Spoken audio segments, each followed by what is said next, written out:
사도행전 2장 31절에서 32절에 있는 말씀입니다. 함께 두 절 함께 합독하도록 하시겠습니다. 31절 시작.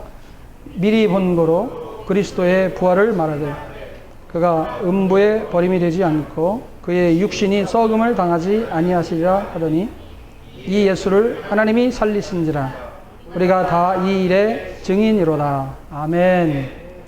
오늘 이 말씀 가운데 보니까 미리 본고로 그리스도의 부활을 말하되 그랬어요.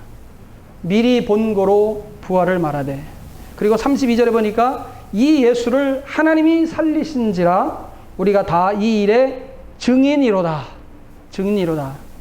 오늘 말씀 가운데 제목을 우리가 다 이 일의 증인이로다 라고 하는 그런 말씀으로 말씀을 함께 나누기를 원합니다. 오늘 찬양 가운데도 보니까 그 부활에 관한 그런 찬양을 우리가 부르는데, 저도 신앙생활을 하면서 우리가 성도로서 예배를 드리고 하나님 앞에 나와서 찬양을 드리고 예배 가운데 우리의 가장 중요한 것이 무엇인가라고 할 때 아마도 부활에 관한 그런 소식이 우리 크리스찬의 가장 기본이 되고 중심이 되는 그러한 신학적인 사상이 아닌가.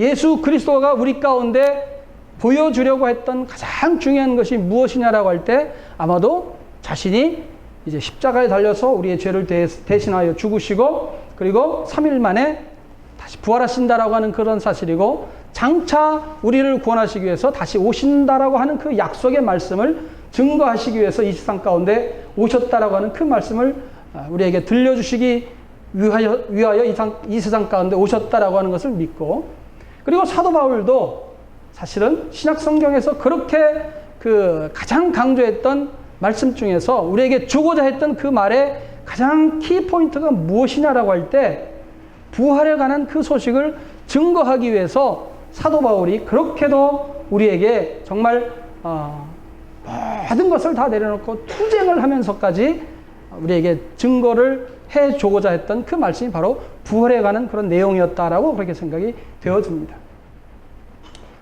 사도행전을 읽어보면은 참으로 여러 군데에서 그 부활에 관한 그 소식을 이야기를 하고 있어요.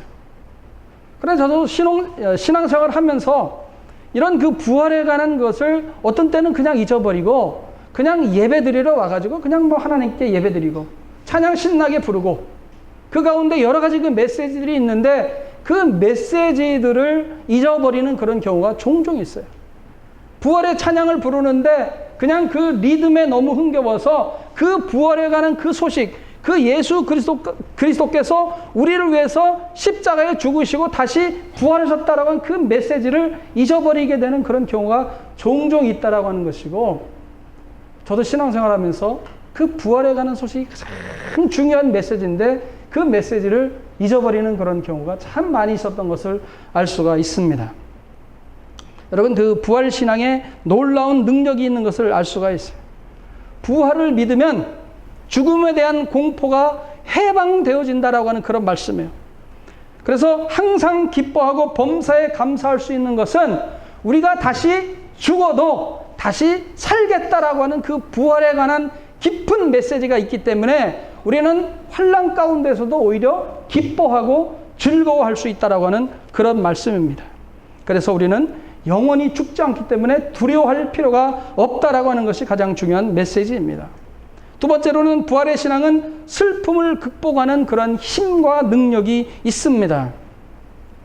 죽은 사람과 이별하는 것이 가장 힘든 것 중에 하나가 이제 다시 볼 수 없다라고 하는 것인데, 우리 크리스찬은 그 사람을 언젠가는 다시 얼굴과 얼굴을 대하여 볼 수 있다라고 하는 것 때문에 슬픔을 이길 수 있다라고 하는 그런 말씀이에요. 세 번째로 부활신앙은 절망을 이길 수 있게 하는 힘이 있다라고 하는 것이에요. 어떠한 그 절망적인 상황에 우리가 처해 있다라고 할지라도 다시 부활한다라고 하는 그 소망, 우리가 다시 예수 그리스도를 만날 수 있다라고 하는 그 소망 때문에 우리는 아무리 어렵고 힘든 절망 가운데 있다라고 하더라도 우리는 아직도 소망을 잡을 수 있다라고 하는 그런 말씀이에요.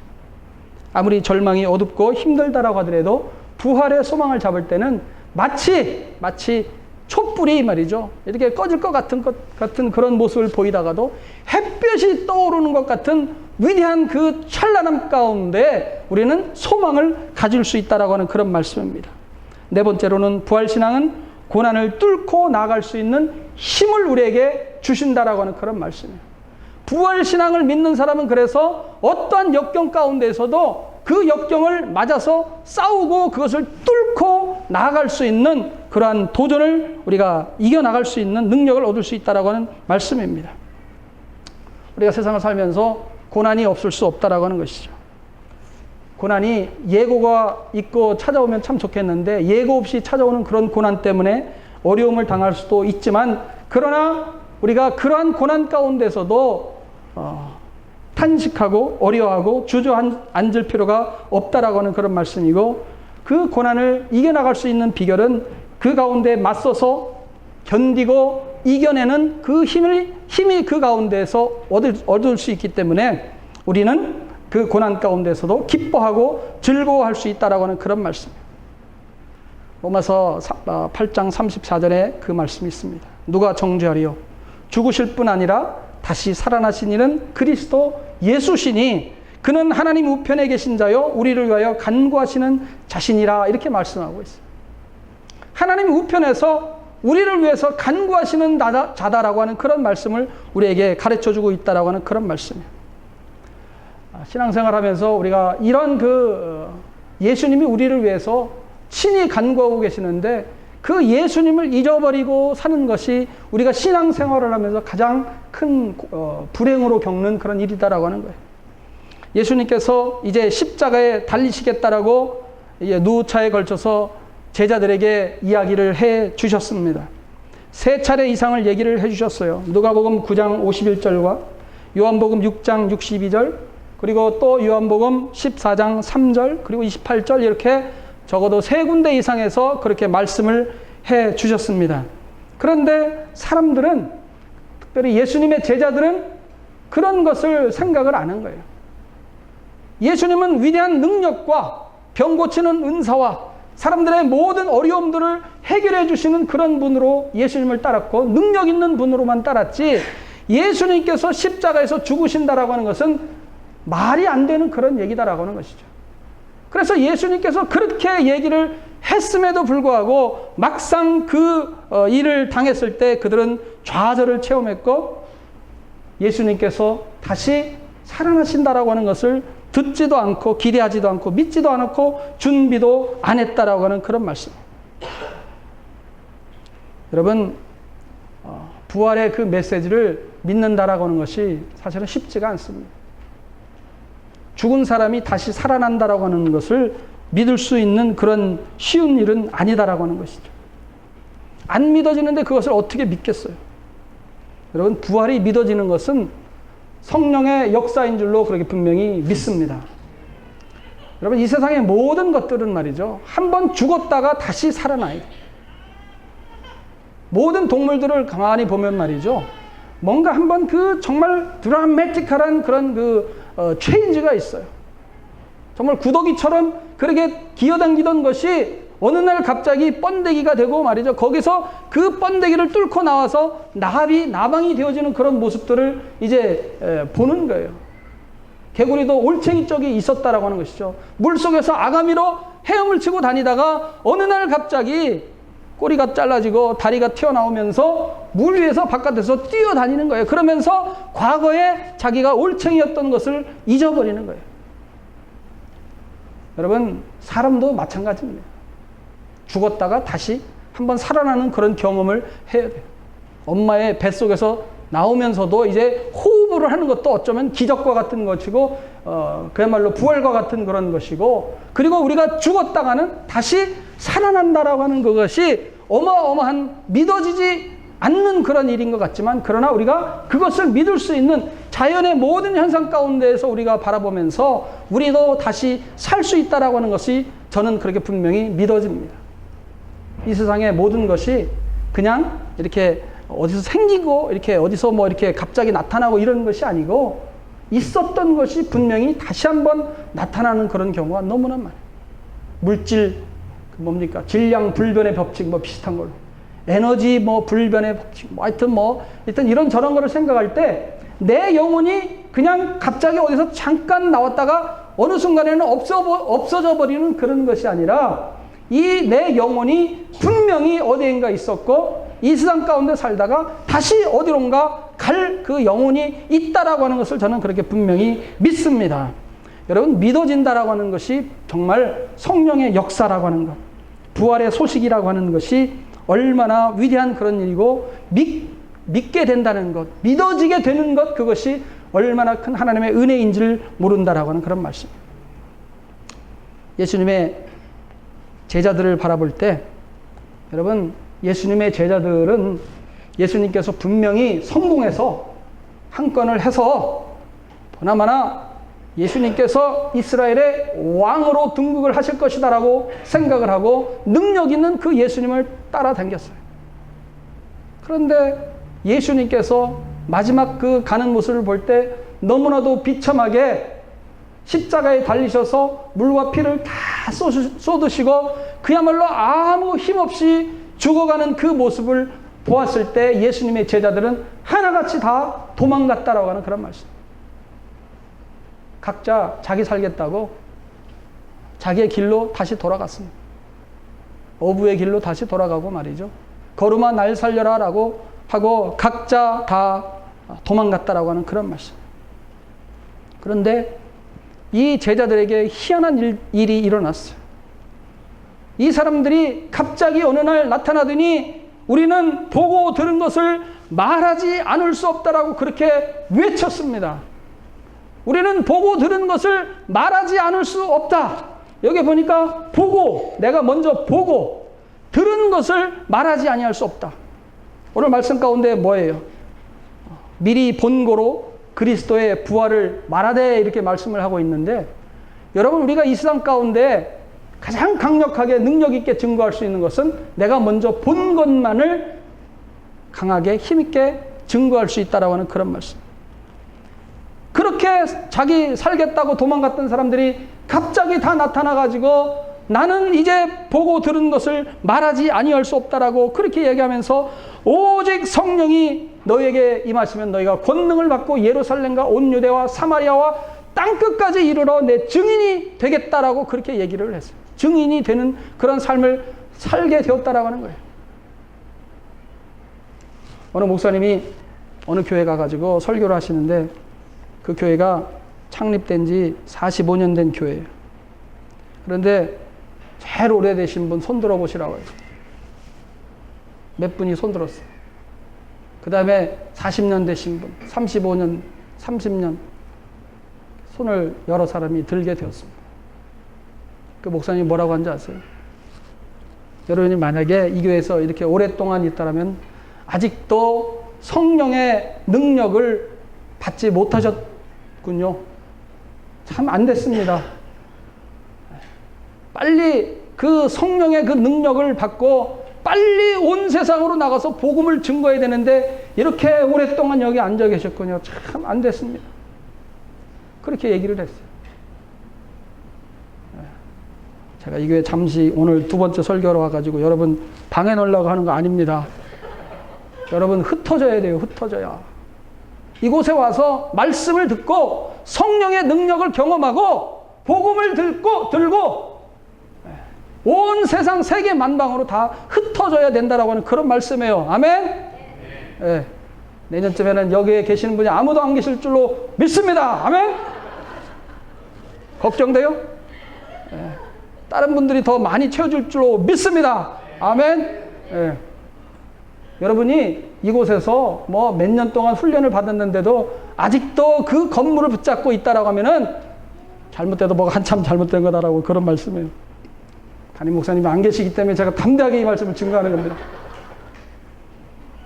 우리가 보고 들은 것을 말하지 않을 수 없다. 오직 성령이 너에게 임하시면 너희가 권능을 받고 예루살렘과 온 유대와 사마리아와 땅끝까지 나가서 복음을 증거하는 그 증거자가 된다라고 그랬어요. 그 사람들은 성령을 받았다라고 하는 것은 예수님께서 부활하신 것을 직접 만나게 되고 보게 되었다라고 하는 거예요.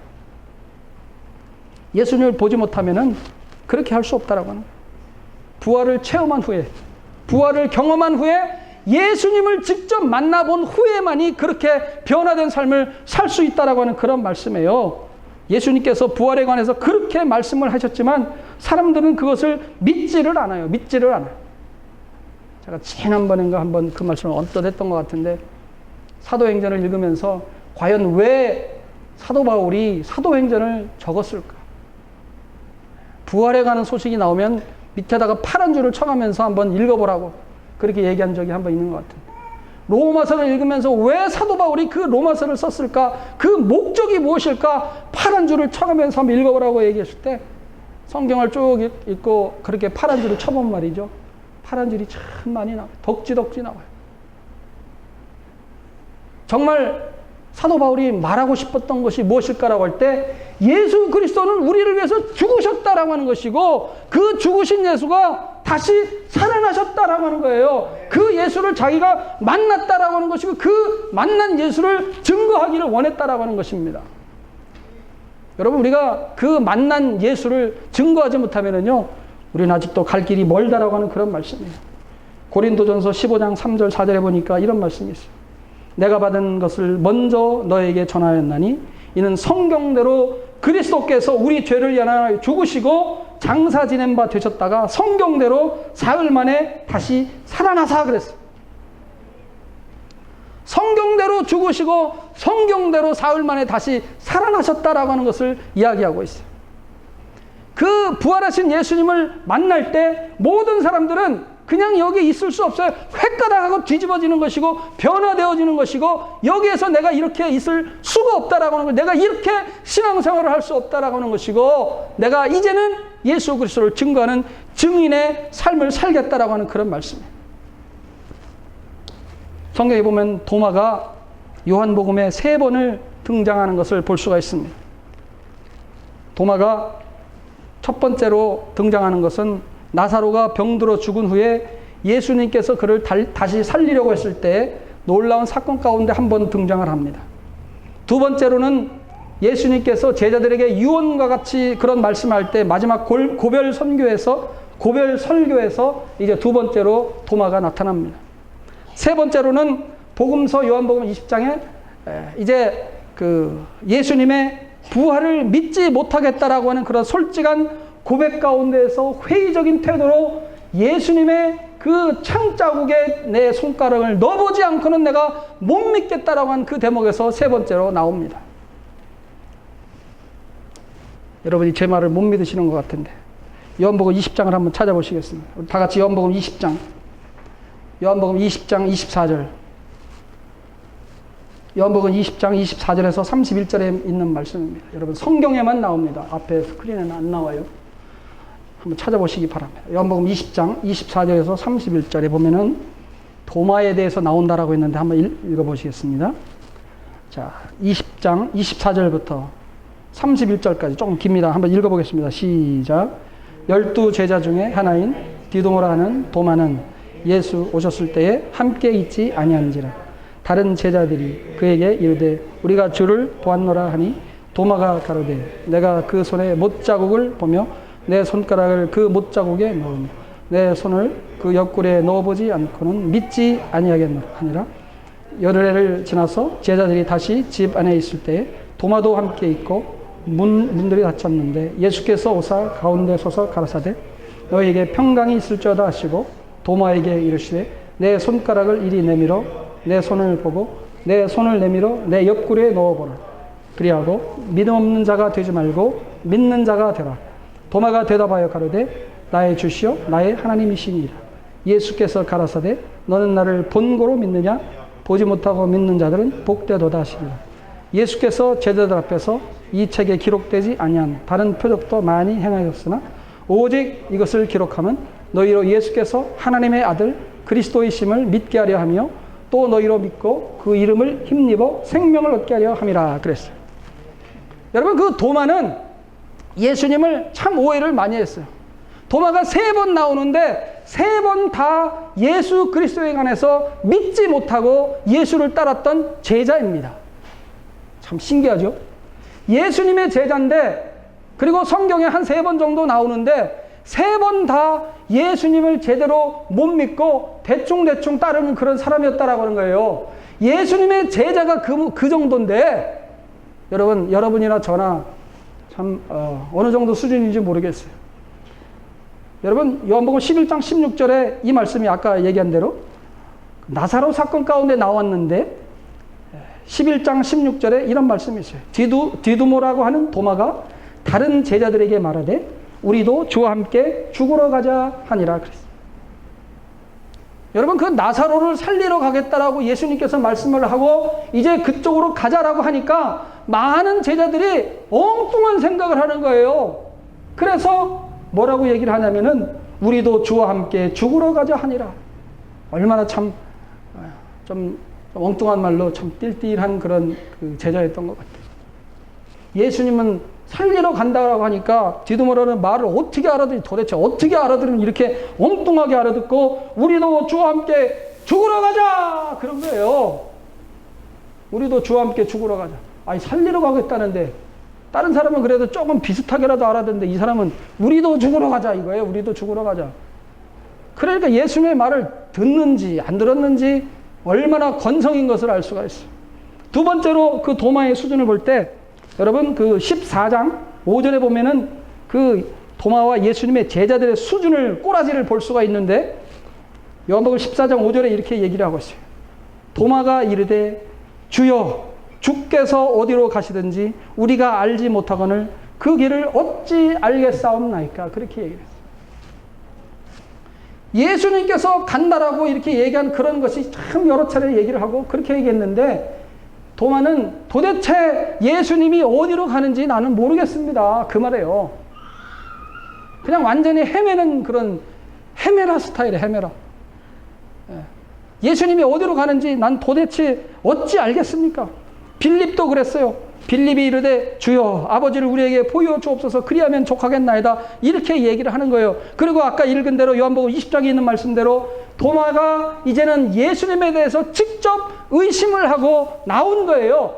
사실은 제자들과 함께 있지 않았기 때문에 제자들에게 나타났을 때 자기는 딴 곳에서 헤매고 있다가 이제 와가지고 나는 예수님의 그 창자국에 내 손을 넣어보지 않으면 나는 못 믿겠다라고 그렇게 얘기를 했지만 오늘 그래도 도마가 마지막 한 건데 선한 것이 있었으니 바로 28절에 있는 말씀.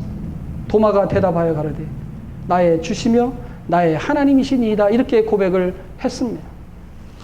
이것은 예수님께서 다시 부활하셔서 도마에게 나타나셔서 야, 여기다가 손을 한번 넣어봐 라고 했을 때 그때 그 도마가 나온 고백이 바로 그거예요. 나의 주시며 나의 하나님이시니.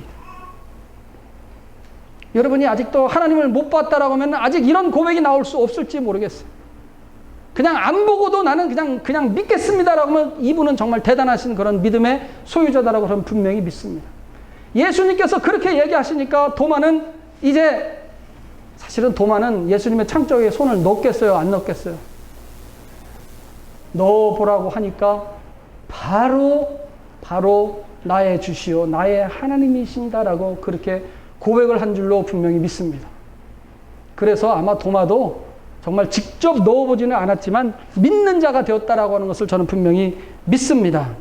여러분, 이 세상 가운데 주님이 나의 정말 주시고 나의 하나님이시다라고 고백하는 것은 얼마나 큰 일인지 몰라요. 여러분, 이 세상을 어떤 자세로 살아가십니까? 나는 예수님의 종이고 나는 그저 주님께서 명령하신 그 일을 행하는 자입니다 라고 고백을 하시면서 사십니까? 아니면은 내 삶은 내 겁니다. It's my life. Don't bother me. I'll do whatever I want to do.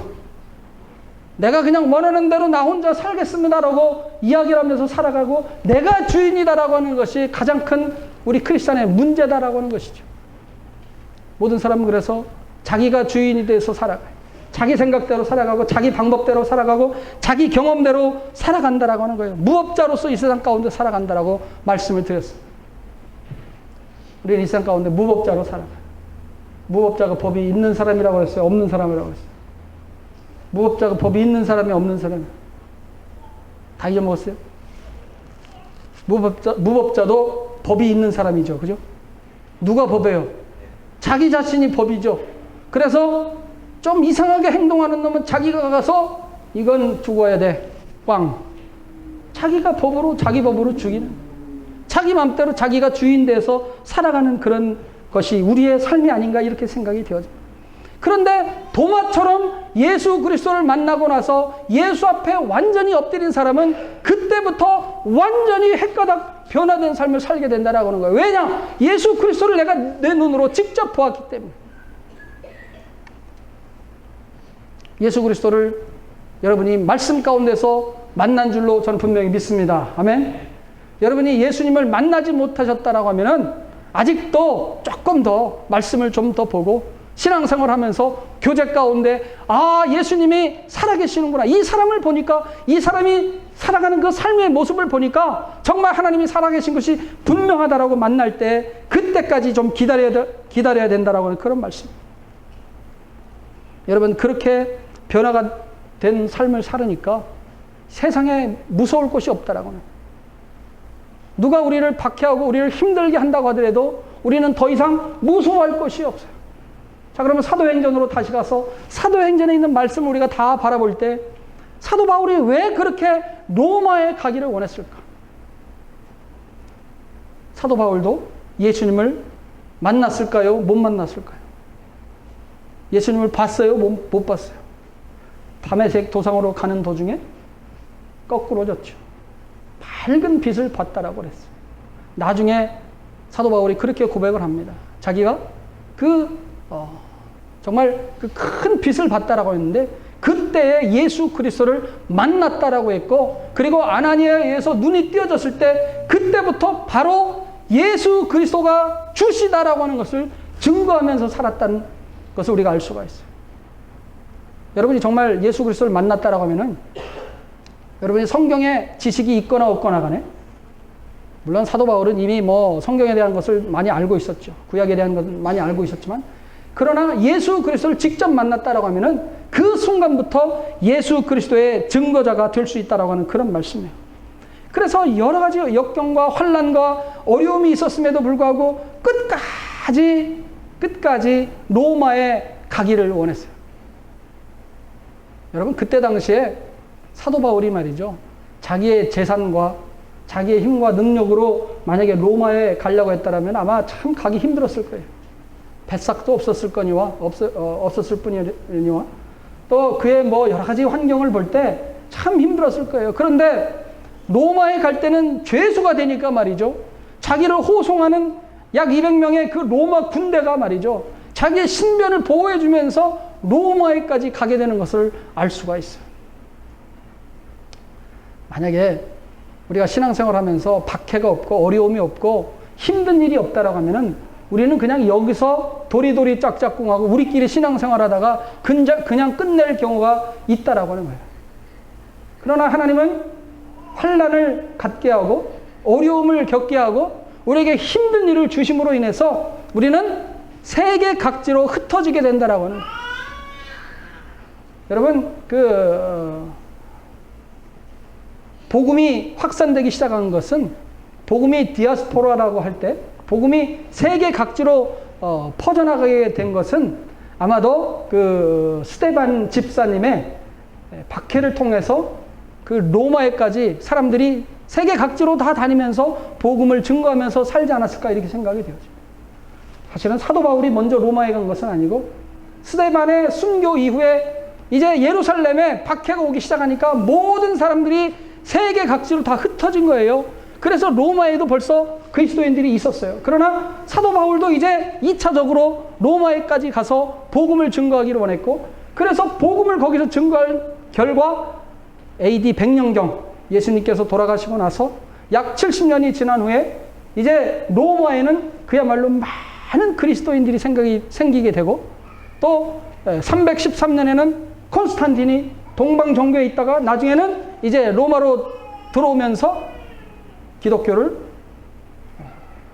우리 로마의 국교로 공인을 하게 되는 그런 일들이 생기게 됐다라고 해요. 참 하나님의 타이밍이 얼마나 오묘한지 모르겠어요. 여러분 중세 교회사라든지 고대 그 역사를 이렇게 가만히 보면 말이죠. 정말 하나님의 그 역사가 얼마나 오묘하고 기가 막힌지 몰라요. 만약에 사도 바울과 같이 이런 사람들이 로마에 가지 않았더라면, 기독교에 박해가 없었더라 하면은 그 수많은 그 유럽의 역사들이 일어날 수 없다라고 하는 거예요.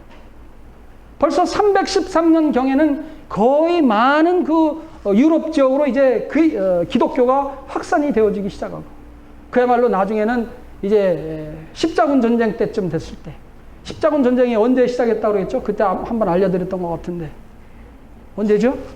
십자군이 성지를 구하러 예루살렘으로 육박하러 갔다 그래가지고 1096년이라고 그때 말씀을 드렸던 것 같은데, 십자군이 10, 그리고 성지를 구하러 구자에다가 예루살렘으로 육박하러 갔다 6, 그래서 1096년이라고 말씀을 드렸는데, 여러분도 건성으로 들으시는군요.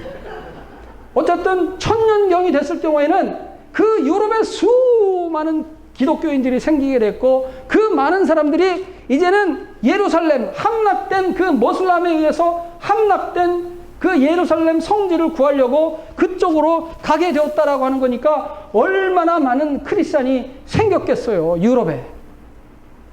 여러분, 유럽의 역사를 잘 보시면 말이죠, 기독교 예수님이 없었다라고 하면은 유럽 사람들 참 비참했을 것 같고, 그리고 유럽 사람이 없다라고 하면은 미국도 복음화되기 힘들었을 거고, 미국이 복음화가 되지 않았었다라면은 저도 예수를 모르는 사람이었고, 아마 한국에서 그냥 그저 그렇게 비리비리 살다가 죽었을런지도 모르겠다라고 하는 것을 생각할 때 참 이 역사의 타이밍이라고 하는 것이 얼마나 중요한지 모르는 거예요.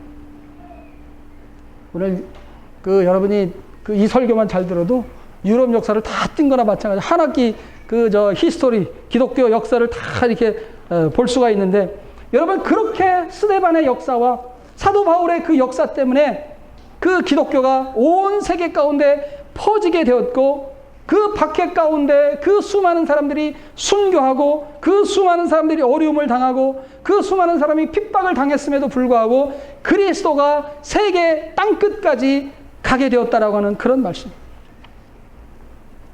여러분, 그리스도를 따른다라고 하는 것은 박해가 있다라고 하는 것을 예수님께서 이미 말씀을 하셨어요. 마태복음 10장에도 그런 말씀을 하고, 박해를 받을 것이다라고 그렇게 말씀을 하고 있어요. 그리스도의 증인이 된다라고 하는, 오늘 말씀 가운데 그리스도의 증인이 되라고 했는데, 증인이라고 하는 것을 헬라 말로 말투스라고 이렇게 얘기를 합니다. 증인, 말투스. 말투스에서 영어 단어가 하나가 나왔는데 마터스라고 하는 말이 나와요. 마터스 뭐예요? 순교자라고 하는 그런 뜻입니다. 그리스도의 증인이 된다라고 하는 것은 순교하겠다라고 하는 것이고, 그 복음을 위해서, 그 진리를 위해서 내 목숨을 내놓겠다라고 하는 그런 말씀이에요. 그리스도의 복음을 증거하기 위해서 내 목숨을 내놓겠다라고 하는 거예요. 예수 그리스도가 나의 주가 되시는 것을 증거할 때 거기에 하나도 가감하지 않고 있는 그대로 내가 보았던 그 사실을 그 말씀 가운데 그대로 증거하는 것이 증인의 삶이다라고 하는 그런 말씀이에요. 여러분, 이 세상 가운데 말투스의 삶, 증인의 삶을 사시는 여러분 되시길 주님의 이름으로 축원합니다. 베드로가 그렇게 이야기하고 있어요. 너희가 거룩하고 의로운 자를 부인하고 도리어 살인한 사람을 놓아주기를 구하여 생명의 주를 죽였도다. 그러나 하나님이 죽은 자 가운데서 살리셨으니 우리가 이 일의 증인이로다라고 이렇게 베드로도 이야기를 하고 있습니다. 여러분, 우리가 그 살아계신 그 예수를 우리의 삶 가운데 만나야 돼요. 말씀 가운데 만나야 됩니다. 만나지 못하면은 우리는 증인의 삶을 살 수가 없어요. 오직 성령이 너에게 임하시면 너희가 권능을 받고 예루살렘과 온 유대와 사마리아와 땅끝까지 이르러 내 증인이 되리라고 하신 그 말씀은 내가 먼저 성령을 체험을 해야 돼요. 예수 그리스도를 만나야 돼요. 우리가 바울처럼 직접 당시대에 살지는 않았지만, 그러나 거꾸로 지면서까지도 예수를 봤다라고 사도 바울이 그렇게 고백을 했는데, 우리도 말씀 가운데에서, 우리의 신앙생활 가운데에서 예수 그리스도가 우리의 삶 가운데 만나져야 된다라고 하는 그런 말씀입니다. 그리고 우리가 신앙생활을 하면서 어떠한 역경과 환난이 있다라고 할 때에도 우리가 그것을 이겨나가야 된다라고 하는, 우리가 계획하고 목표를 가지고 달려가는데 그 길이 막힐 때가 참 많습니다. 아무리 내 힘으로 풀어보려고 해도 해결이 안 되고 정말 첩첩산중으로 꼬이는 경우가 너무나 많이 있어요. 그때 우리는 절망을 합니다. 사도 바울도 로마로 가기를 원했지만, 그리고 땅끝까지 스페인까지 가기를 원했지만 정말 꼬이는 그런 일들이 너무나 많았던 거예요. 여러분 삶 가운데 꼬이는 일이 있으면 여러분 절망하십니까? 뭐 저도 절망을 하는데 여러분도 뭐 어련하시겠어요. 왜 일이 이렇게 안 됩니까? 좀 말씀대로 살기를 원하고, 가끔가다 좀 엉뚱하지만 그래도 있는 말씀 증거하기를 원하는데, 그 말씀을 하면은 항상 어려움이 오고 핍박이 오는 거예요. 우리 신앙생활은 이렇게 하면 안 됩니다 라고 했는데, 오케이, 그러면 너는 fire, 깨. 그래서 저도 몇 번 잘린 적이 있습니다. 이렇게 신앙생활을 하면 안 됩니다 라고 얘기를 했는데, 그래도 그게 내 생각이 아니고 정말 하나님께서 나에게 주신 확신이고, 이것을 내가 얘기를 해야 되는데 그 얘기를 하면은 사람들은 싫어하고 그 가운데 핍박이 오고 나에게 고통이 오는 거예요. 근데 그 고통이라고 하는 것이 얼마나 힘든지 몰라요. 말로 할 수 없는 고통이고 힘든 그런 일들이 있습니다. 여러분 지금까지 모든 일이 다 완벽하고 말이죠, 잘 풀어지고 모든 것이 만사형통이고 오케이다라고 하면은 여러분 한번 생각을 해 보셔야 돼요. 안 되고 꼬이는 일이 있다라고 하면은 여러분 그 가운데 하나님께서 여러분과 역사하셔서 하고자 하시는 일이 분명히 있다라고 하는 것을 분명히 믿습니다. 안 되고 힘들고 말이죠, 그것으로 인해서 핍박을 당하지만 그 일이 있어야 하나님께서 우리를 다시 세우시고 우리를 다시 일으키시고 하나님의 말씀이 다시 새롭게 되는 것을 알 수가 있어요. 로마에 핍박이 있고 수많은 황제들이 그렇게 어려움을 하게 하니까 그 가운데 여러 사람들이 나타나는 거예요. 거기에 할 수 없이 그냥 먹고 살기 위해서 거기에 순응하고 말씀을 저버리는 사람이 있는가 하면, 어떤 사람들은 그게 아니다라고 그리스도의 그 살아계심을 변증하기 위해서 오히려 말씀을 더 붙잡고 든든하게 서는 사람이 그 가운데 있었다라고 하는 거예요. 오히려 말씀으로 인해서 더 강한 사람이 생기게 되었다라고 하는 것을 알 수가 있어요. 여러분 열정을 가지고 개척자의 그런 모습으로 내 가운데 막히는 그런 일이 있고 힘든 일이 있다라고 하더라도 오히려 그 가운데에서 하나님께서 역사하시고 계시는 그것을 바라보고, 사도 바울은 그것을 놓지 않고 끝까지 하나님을 신뢰하고, 자기가 비록 죄인이 되어서 감옥에 가면서 배 타고 가면서 파산이 되어서 물속에 정말 빠져 죽을 것 같은 그러한 그야말로 아무것도 잡을 수 없는 락 바람에 빠지는 것 같은 그런 것을 경험할지라도, 그래도 사도 바울은 그 부활하신 예수님을 만났기 때문에 끝까지 그 일 가운데에서도 기쁨을 잃어버리지 않고 갈 수 있었다라고 하는 그런 말씀입니다. 우리가 생각해야 되는 것은 하나님의 때라고 하는 것입니다. 때를 따라 하나님께서 인도하시는 것. 하나님의 핵심은 타이밍인 것 같아요. 타이밍. 하나님도 우리 삶 가운데 역사하시는 것을 볼 때 참 기가 막히고 절묘한 때가 있는 줄로 믿습니다. 아멘. 네. 저도 1년간을 이제 선교지에 와가지고 참 정말 열도 받고 화도 많이 나고 말이죠. 나는 옳은 일을 한 것 같은데 사람들은 인정을 안 해주고. 그래서 1년을 참 그래도 안식년을 참 잘했습니다. 그래도 하나님께서 저를 이렇게 쓰시는 것 같아요. 노는 것 같지만 참 쓰시는 일이 참 많아요. 뭐 시애틀을 갔더니 뭐 어떤 사람이 뭐 참 진짜 참 별 희한한 사람들 많이 봤는데, 그 사람들을 정말 도울 수 있는 그런 길들이 있었고, 심지어는 비행기를 놓쳐가지고 오늘은 왜 이렇게 일이 안 되냐. 근데 거기서 어떤 사람이 한국에서 왔는데 완전히 길을 몰라가지고 헤매는 사람이 말이죠. 친구들하고 왔는데 패스포트도 그 친구가 가지고 있고 비행기표도 그 친구가 가지고 있는데 엉뚱한 컨코스에 와서 비행기는 좀 있으면 떠나는데 헤매고 있는 사람이 있더라고. 그래서 나는 어차피 비행기표 놓쳤으니까 시간이 있잖아요. 그래서 그 사람을 거기까지 데려다주고, 또 비행기 타고 오는데 어떤 사람이 오는데 자기는 이제 인생이 참 너무너무 힘들대. 교통사고로 다리는 부러졌고 엊그저께 자기 아버지가 교통사고로 돌아가셔서 아버지한테 가는데 비행기에서 앉아서 그림을 열심히 그리는데 옆에서 이렇게 보니까 십자가를 그리고 있어요. 그러면서 십자가 가운데 You are forgiven 이렇게 썼어요.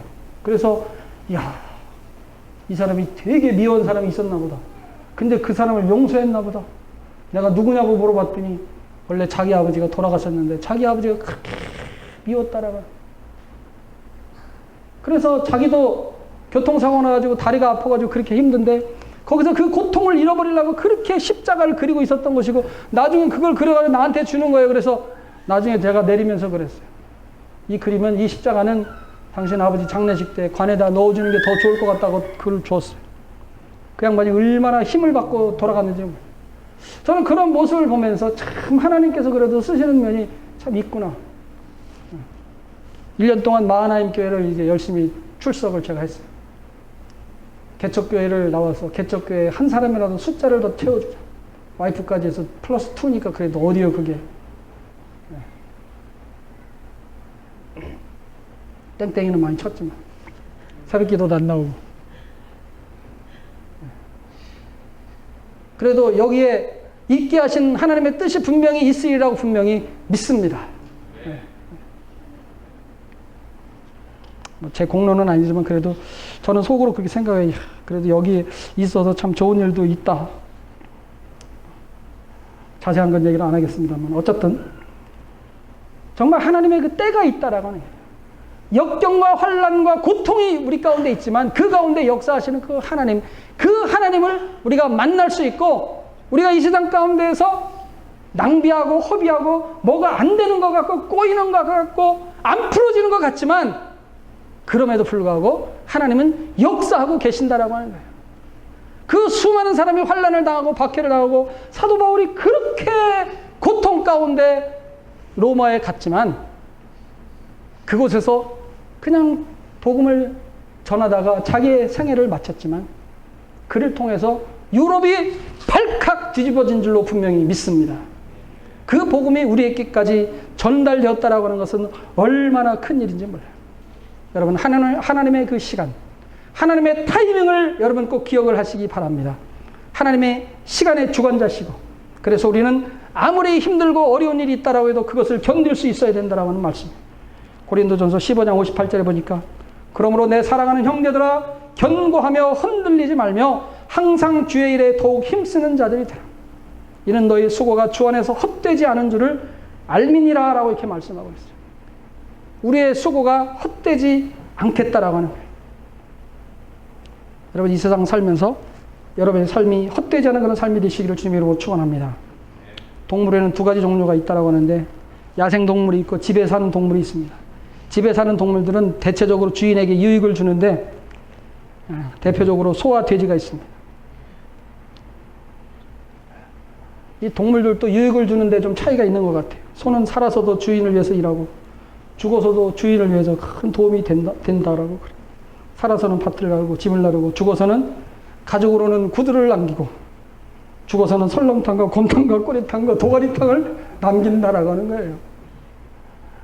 돼지는 근데 그냥 죽창 먹기만 하다가 마지막 죽어서 딱 한 번.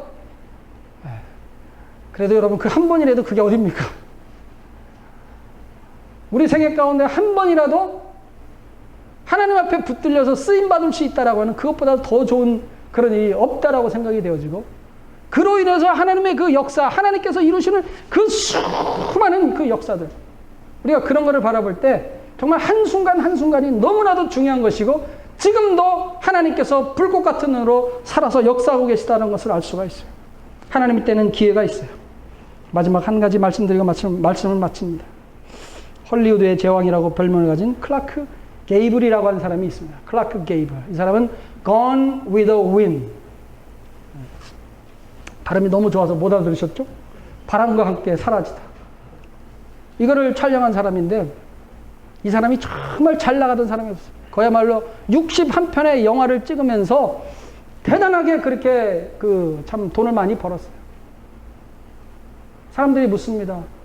야, 이렇게 돈을 많이 벌었는데 돈을 더 벌어서 뭘 하려고? 이렇게 물어봤어요. 그러니까 내가 이 돈을 벌어서 좀 있으면 우리 와이프가 이제 아기를 낳게 되는데 그 아기에게 좋은 유산을 물려주고 싶고 하여튼 뭐 이렇게 잘 살기 위해서 그렇게 한다라고 했는데 영화를 하나 찍으면서 갑자기 심장마비로 돌아가셨어요.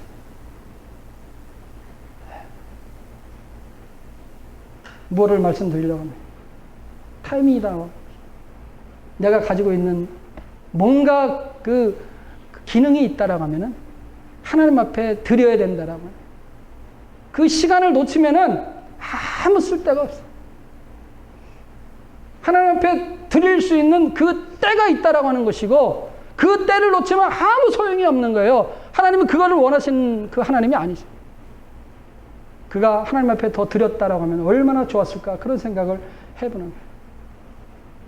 우리가 신앙생활 하면서 정말 하나님 앞에 우리 삶 가운데 여러 가지 어려움이 있지만, 그러나 그 문제 가운데, 사건 가운데 그 뒤에 쓰셔서 우리를 바라보고 계시는 그 하나님을 바라볼 수 있는 영의 눈이 띄어져서 내 그 바라본 만난 그 예수님을 인해서 나의 모든 생명까지도 그야말로 말투스, 순교자의 삶을, 증인의 삶을 사시는 여러분 되시기를 주님의 이름으로 축원합니다.